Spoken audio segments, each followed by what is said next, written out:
Oke, teman-teman, kita masuk ke tahapan pertama dalam pengolahan data hasil penelitian.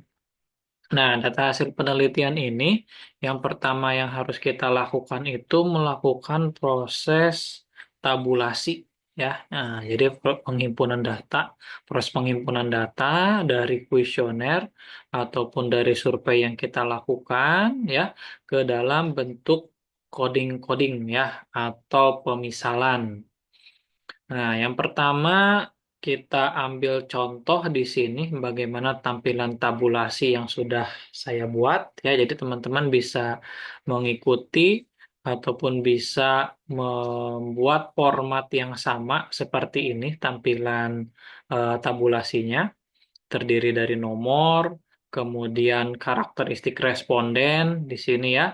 Misalkan ada menanyakan terkait dengan usia, jenis kelamin, pendidikan, kemudian lama kerja atau masa kerja. Nah, kita buat di sini di sisi di tiap kolom-kolom ini keterangan karakteristik responden yang kita perlukan. Nanti ini tampilan karakteristik respondennya tinggal disesuaikan dengan pertanyaan yang kalian buat gitu, ya. Misalkan yang pertama itu ada usia. Usia itu biasanya kita buat opsi ataupun buat pilihan, ya. Usia itu misalkan kita buat rentang pertama 18 sampai dengan 25, kemudian 26 sampai 32, 33 sampai 40, dan lebih dari 40. Nah, agar memudahkan sistem membaca, ya, SPSS membaca, kita buat coding di sini, ya. 18 sampai dengan 25 kita buat kodenya 1, 26 sampai 32 misalkan 2, 33 sampai dengan 40 3, lebih dari 40 itu 4. Ya, jadi nanti ini bisa disesuaikan dengan opsi ataupun pilihan jawaban yang disediakan oleh teman-teman semua. Oke, ini untuk usia. Berikutnya untuk jenis kelamin. Nah, jenis kelamin juga sama nih, ya. Jenis kelamin misalkan kita memberikan dua pilihan.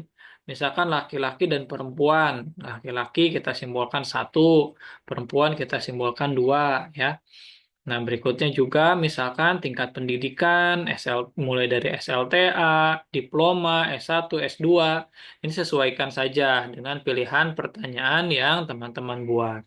Saya misalkan di sini buat SLTA, ini dengan kodenya 1, diploma itu 2, S1 3, S2 misalkan 4. Kalau ada tingkat pendidikan yang lain, misalkan SD, SMP, sampai dengan S3, tinggal disesuaikan kodenya. Nah, berikutnya lama kerja. Lama kerja juga sama atau masa kerja, ya. Kita buat sesuai dengan opsi yang kita tentukan. Misalkan 0 sampai dengan 5 tahun. Ini kita buat simbol 1, 6 sampai dengan 10 2, 11 sampai dengan 15 3, 16 sampai 24, lebih dari 20 itu 5, ya. Nah, ini untuk pengkodingan, ya, atau coding untuk karakteristik responden, ya, di sini. Bisa teman-teman buat, ya, nanti kalau memerlukan contoh tabulasinya, ya, bisa nanti boleh sisipkan nama, ya, nama ataupun pertanyaan di kolom chat. Nanti biar saya bisa kirimkan lewat email atau media yang lain. Oke, ini usia, jenis kelamin, pendidikan, masa kerja. Nah, kemudian ada X1, 1, X1 2, X1 underscore 3, X1 underscore 4, sampai dengan total X1. Ini maksudnya apa, ya? Nah, teman-teman, saya simbolkan X11 itu pernyataan atau pertanyaan pertama yang kita ajukan untuk variabel X1, ya. Nah, X11 pertanyaan pertama variabel X1, X12 pertanyaan kedua variabel kedua, X13 pertanyaan ketiga variabel X1 gitu, ya. X14 itu pertanyaan keempat variabel X1, ya. Nah, ini Ya, jadi teman-teman simbolnya bisa mengikuti seperti ini. Nah, ini juga catatannya, jumlahnya disesuaikan dengan banyaknya pernyataan atau pertanyaan yang teman-teman buat. Karena di sini X1 saya hanya memiliki 4 pertanyaan, maka hanya tertera 4 kolom ini ya. X1, 1, X1, 2, X1 underscore 3, X1 underscore 4. Nah, biasanya yang sering terlewat oleh kita ketika melakukan proses tabulasi ini tidak mencantumkan total ya. Total jumlah jawaban dari eh, responden ya, tiap-tiap responden. Di sini responden pertama ya kita harus buat totalnya. Total X1-nya 14. 14 berasal dari mana? Akumulasi dari nilai X1 underscore 1 hingga X1 underscore 4. 3 ditambah 4, tambah 3, tambah 4, jumlahnya 14 ya. Nah, ini juga berlaku sama untuk responden kedua kita ya. Ini ada dia menjawab semua pertanyaannya dengan poin 4 ya. 4, 4, 4, 4.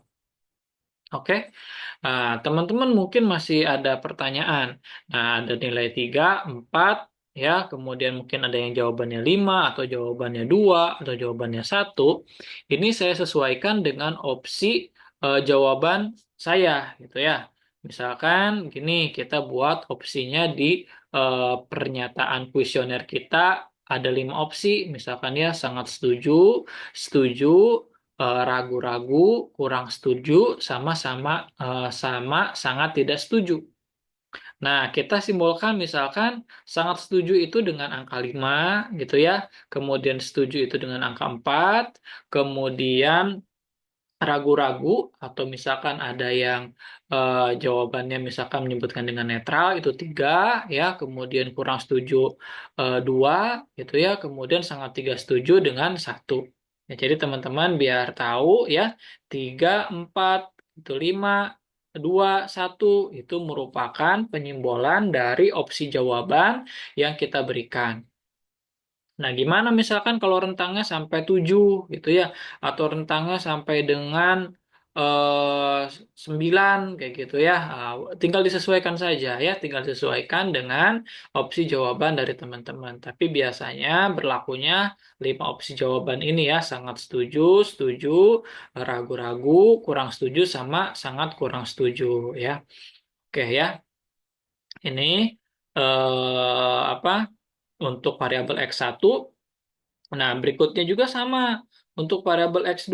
Misalkan di sini saya juga punya 4 pertanyaan untuk X2.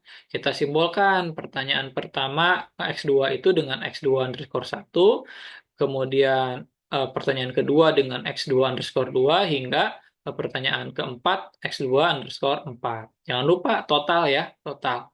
Total di sini. Nah, ini belum tertera misalkan jawabannya, misalkan kita ambil contoh di sini 5. Ya, oke ya. Nah, ini begitupun sama untuk Y. Y kita buat misalkan Y1, Y2, Y3, Y4 hingga total Y.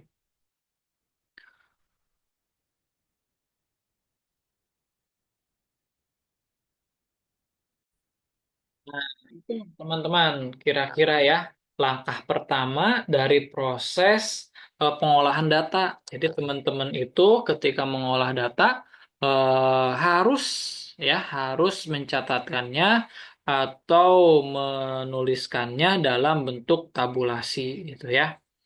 Nah, ini bentuk contoh tabulasi dari penghimpunan data hasil kuesioner yang telah kalian sebar ya atau kalian bagikan. Kalau ada pertanyaan, diskusi terkait dengan pembahasan sesi pertama ini dalam pengolahan data skripsi, silahkan tanyakan ya di kolom komentar gitu. Nanti kita diskusikan dan bahas bersama-sama. Terima kasih.